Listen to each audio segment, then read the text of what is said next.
old hazy yellowy headlights on this 2005 Audi. I am also going to show you how you can restore and rejuvenate badly worn out and damaged clear coat. Now at first glance, and especially on camera, this hood or the clear coat on this hood might just look a little dirty. Now that's somewhat true, as this has been sitting outside for a while, but once you get the dust and the dirt off, you can see the clear coat itself is also somewhat damaged. Here you might be able to see it better close up. Alright, so you guessed it, the first step is to thoroughly wash down this hood. So grab yourself a clean bucket of water, then add your favorite car wash soap, and next we're going to wash down our hood. Now keep in mind, if you use a regular sponge, there's a chance you might put tiny little scratches or swirl marks on your hood. So if you have any, you can use a microfiber towel or microfiber sponge. Or actually what I'm going to use is going to be this extendable wash mop with this microfiber head at the end of it. And as always, if you're interested in this or any other tools or products you see me use in this video, I'll put links to where you can buy them for cheap down below in the description box. So don't be afraid to click on them and check them out. Alrighty, let's get to it. Goes without saying, you want to be super thorough. You don't want to leave any large pieces of dirt or dust or debris left on this hood, because otherwise that could potentially ruin our entire job when you're about to start polishing. When I almost forgot, just like any detailing job, you're going to need a lot of elbow grease for this. So again, make sure you get you some. Alrighty, next we'll grab ourselves a water hose and thoroughly wash down our panel.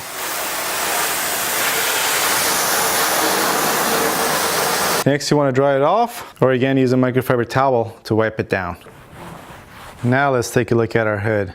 But if you look closer, right by where this shop light is, as you move around, you can see how badly this clear coat is worn out and how dull it actually is. So the next step in rejuvenating and fixing the clear coat on this hood is to use some clay bar to remove more contaminants that have etched themselves into the clear coat. So basically when we washed our panel, we removed the dirt and dust and debris that were laying on top of our clear coat. But there are other contaminants that over time have etched themselves into your clear coat and are not going to be removed by simply washing down a panel. And that's where these clay bars come in. As you can hopefully see, these are really sticky, and when you go over your panels with these, you're basically pulling these contaminants out and removing them. Now of course you don't always need to use a clay bar. You only use it when you're working on a severe case or a worn out clear coat, which we have here. One way to tell whether you need to use clay bar is to simply run your hand against the clear coat on your panel, and it should feel very, very smooth. If it's not smooth at all, then you should use a clay bar before you go on to the next step. And of course, sometimes you can hear it as well.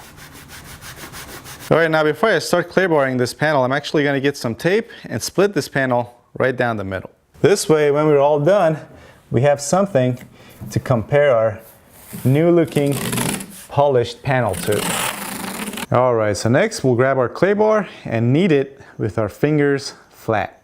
And you can of course use the palm of your hands as well. The idea is to simply flatten it out. So next you'll grab the detailing spray that hopefully came with your clay bar kit and spray it onto one section of your panel, and also some on the clay bar itself. It's a very good idea to split down your panels into sections, that way you can keep track of which areas you've gone over and which areas you have not. So on this side of this hood, I'm going to split it down into 4 sections, going this way once and this way once.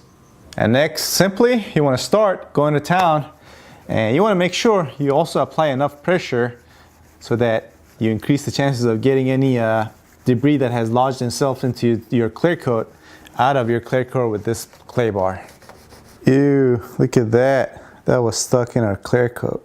And the way you know that you're done clay barring a certain section is again by sound. See, this area on this side, I'm pretty sure I'm done, but this area I haven't touched yet.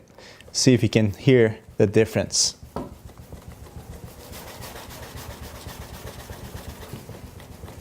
Yep, a lot smoother on this end.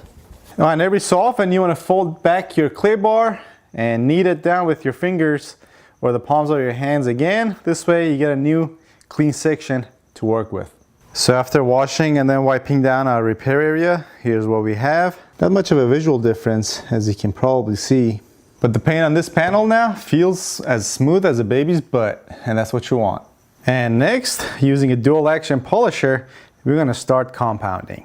And what I mean by that is simply we're going to be using a cutting compound which is made for deep scratches and blemishes with a cutting foam pad with this polisher to go over this panel. Now you can also use a wool pad as your cutting pad, but as I've said in my previous videos, these are a bit more aggressive and they cut faster. Now I have here is a forced rotation dual action polisher, which basically means that this not only rotates, but it's directly driven by the motor, the rotation of this, but that it also oscillates up and down as it's rotating.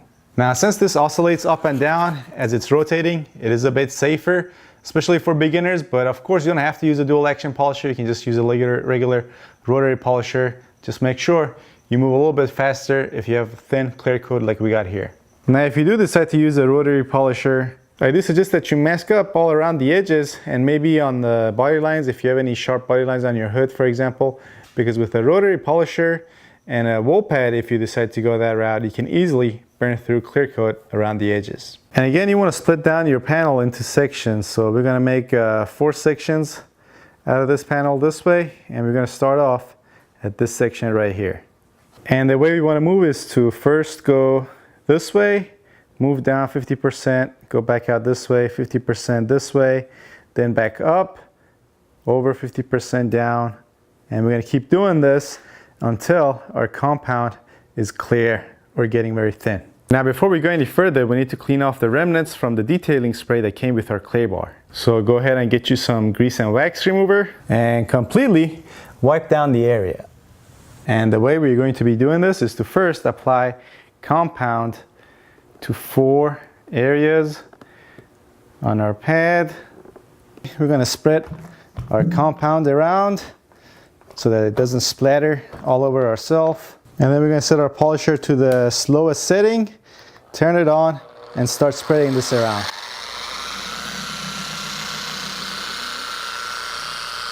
And next, after you spread it around, you want to go to a higher setting and start polishing.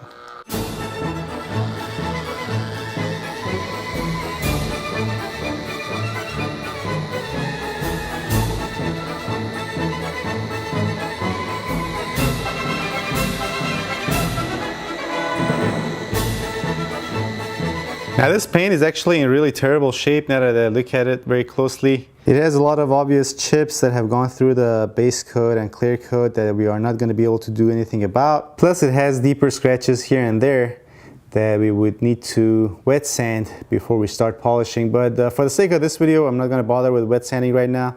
We're just going to stick to compounding and then polishing, which is still going to make a huge improvement the way this clear coat is going to look. However, I'm going to switch over to a wool pad so that we can cut more and get rid of more scratches.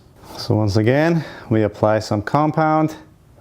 Now after spreading it out on the lower setting on this polisher, I'm actually go on to a bit higher setting. Before we were going on a medium setting in the first pass. Now we're just gonna go a little faster.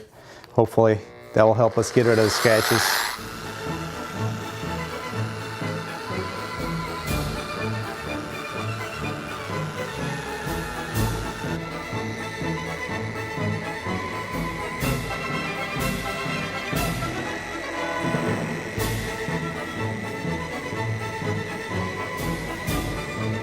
So here's a closer look after our second pass. So as you look at the shop light in the reflection, as we move down, I'm sure you can see how it improves as we move to the area where we have polished. Oh yeah, don't forget to spur your wool pad.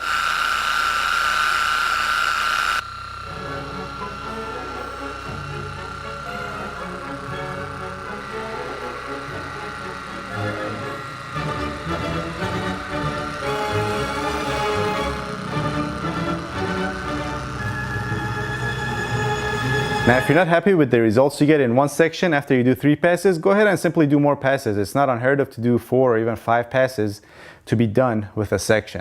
Alrighty, so here's a look at our repair area after compounding.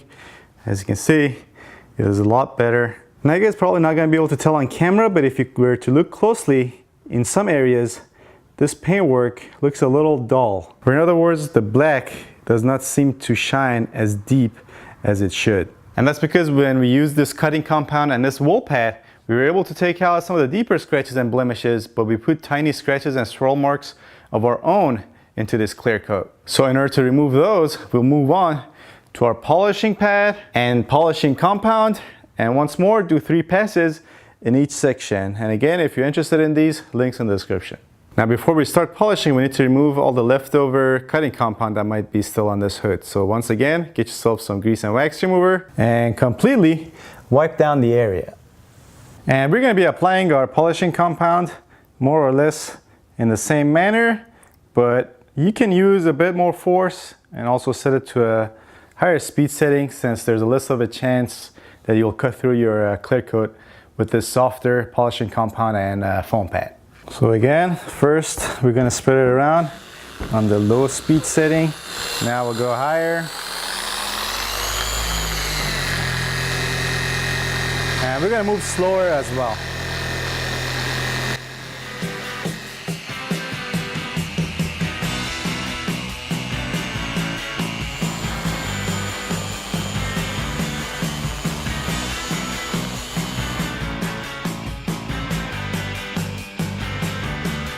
And we're gonna wipe it down with a clean microfiber towel and take a closer look.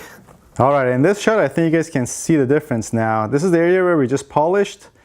And as we move up, see right here, we move to the area where we've only used our cutting compound and wool pad. And right here, you can probably see this border line. See below it, the gloss looks much deeper, and above it, it's not as deep, because again, we have very tiny scratches there from our wool pad and cutting compound. Again, the number of passes you need to make in each section is going to vary based on the condition of the finish on your vehicle. Now I think for what we have here, we can get away with 2, maybe 3 passes in each section. So again, cue opera music.